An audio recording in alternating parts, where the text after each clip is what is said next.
লাঞ্চটা রাখা রয়েছে, তুমি একটু প্যাক করে নিও। হ্যাঁ, এইটাও আমাকেই করতে হবে? আমার মাকে দেখেছো, সব কাজ একা হাতে করে নিত। আর তুমি একটা লাঞ্চ প্যাক করতে পারছো না?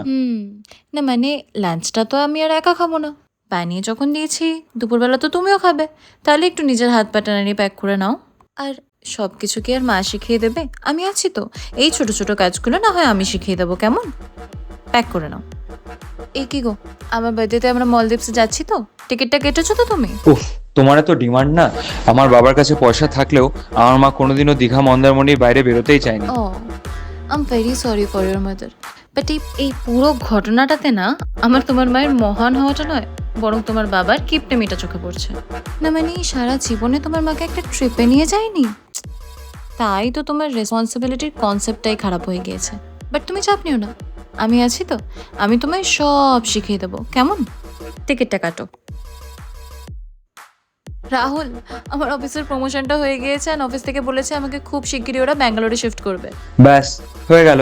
এবার স্বামী সংসার বাচ্চা ছেড়ে উনি চলবেন অফিসের কাজে। মানে তুমি হ্যাপি নও? হ্যাপি হওয়ার কি আছে?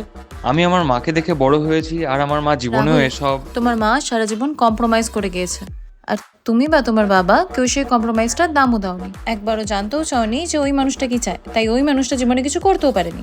I am very sorry, but আমি আমার জীবনটা ওরমভাবে কাটাতে পারবো না। আমি সংসার করব, আমি মা হব, বাট নিজেকে হারিয়ে নয়, নিজের ভ্যালুটা নিজে ডিসাইড করে।